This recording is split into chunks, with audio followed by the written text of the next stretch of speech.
Hi.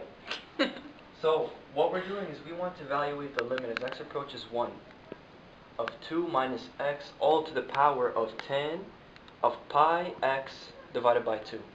Now, same concept as in the last video. We want to take this power and bring it down. So we have to take the ln of both sides, create another side for you to have another side. So it can be either f of x, y, g, p, j. It really does not matter. It's just a variable.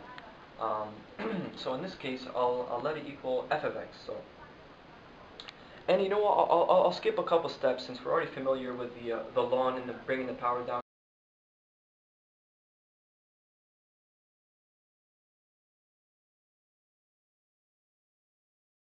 So we can take the derivative.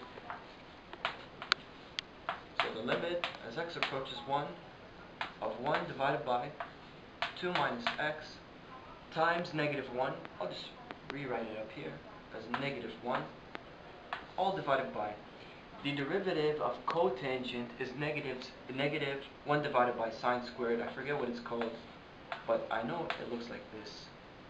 Squared of pi x divided by 2 times pi divided by 2. Okay? So then what can I do? By the way, I'm working only with the right side.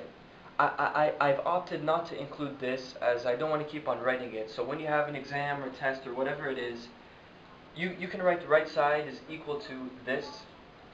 Okay? If you want to be very technical and really make sure you don't miss out on any marks, but I would check with the professor about that. If it's necessary, you write right side here. So let's continue here and actually simplify.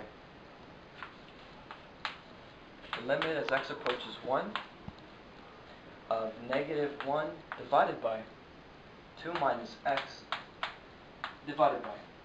I'm gonna write it in this format now, since we're going to take the cross multiplication, and so it's easier to visualize when we have it in this old school notation of the divided by sign. And so that's going to be divided by negative secant squared. Negative this. I forget what it's called. Cosecant. Negative cosecant.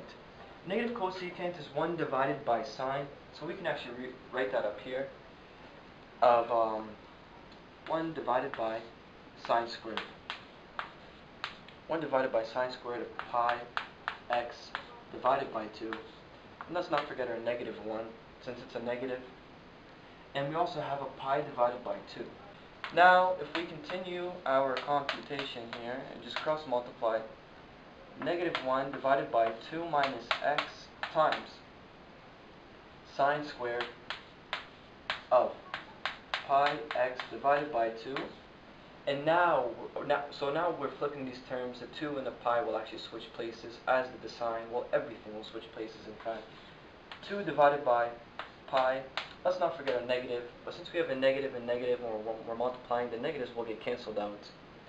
So then we'll have, when you evaluate the limit at a point and it's not indeterminate form, then be happy. You have found an answer. So you cannot take L'Hopital's rule anymore.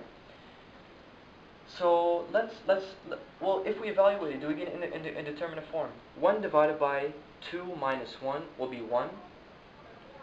1 times sine of pi divided by 2. Pi divided by 2 will be 1. Sine squared, okay, 1 squared will be 1. So we have 1 times 2 divided by pi. So our answer will be 2 divided by pi. But that's not the answer. That's the right side of the equation.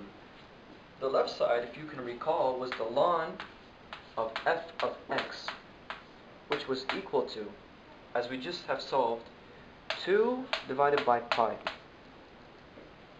And so let's rewrite ln in terms of log e.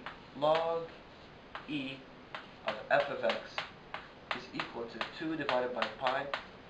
Switch into exponential form. E to the 2 divided by pi will be equal to this. E of the 2 divided by pi will then be equal to f of x.